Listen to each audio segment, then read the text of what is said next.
Well, employees who have contracted COVID-19 in the workplace may now seek reimbursement for their medical bills. The Labor Department says COVID-19 has been included in the list of occupational and work-related diseases. We now go above and beyond the headlines with Labor Undersecretary Benjo Benavidez.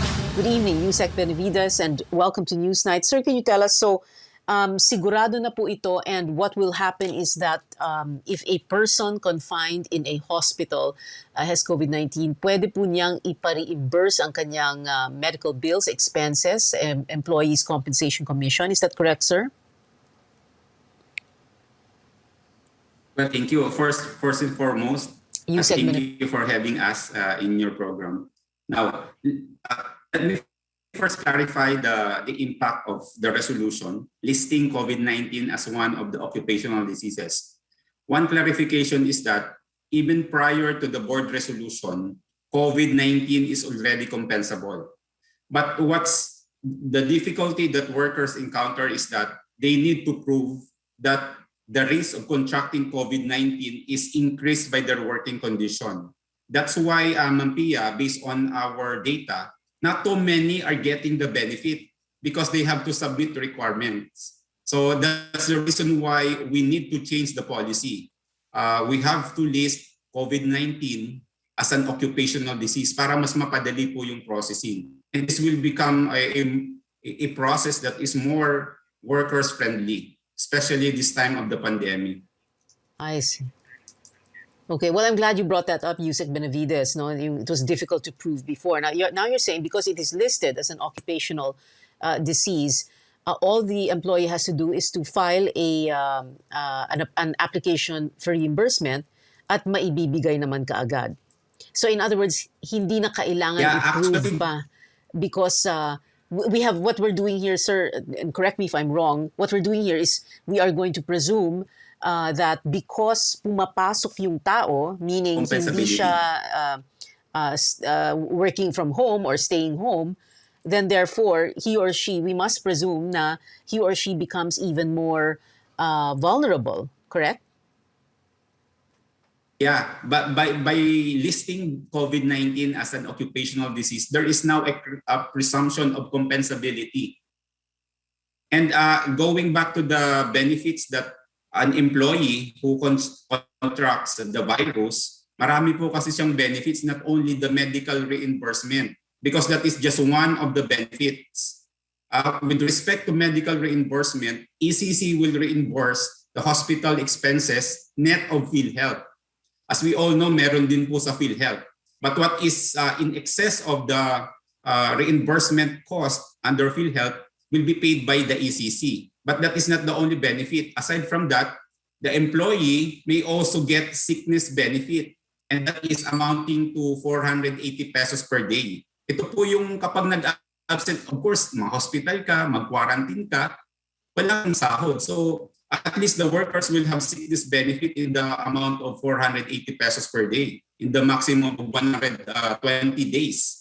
And this is over and above what the SSS provide. Yeah. And aside from this, Ma'am Pia, we provide cash assistance of 10,000 pesos.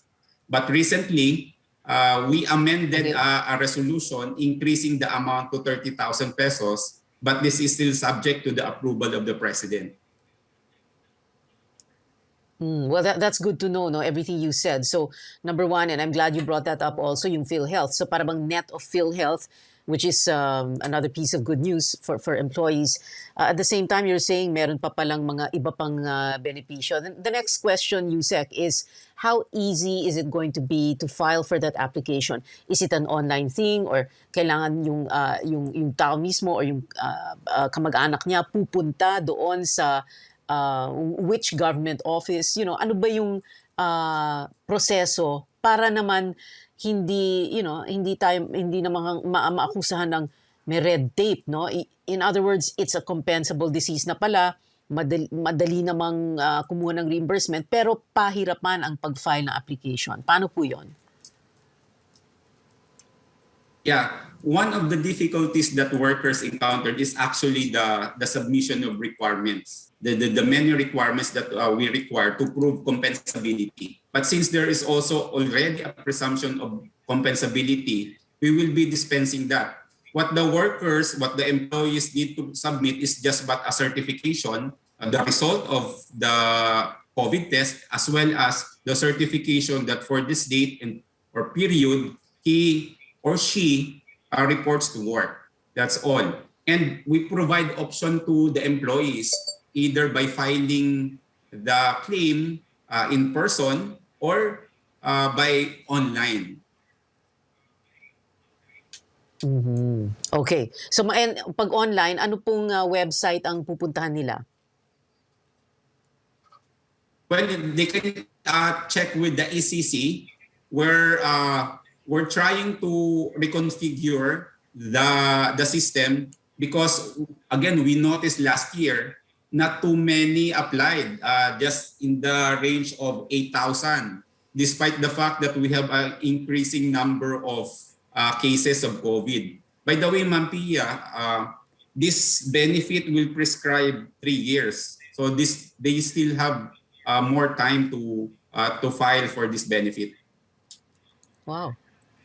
Okay, 3 years. That's good. And then Yusek, one last thing, no. What about those at home? Because you're saying reimbursement of medical bills, no. Pero and I was speaking nga to Yusek Vergere nung Monday, no. Tinatanong ko nga, yung PhilHealth ba, pwede ba niyang sagutin yung home care package?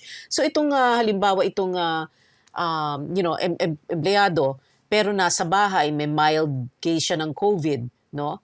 Paano po 'yan? Walang medical bills or pwede na ba yung bumili siya ng gamot, yun ang ipapa-reimburse niya? Paano po 'yon?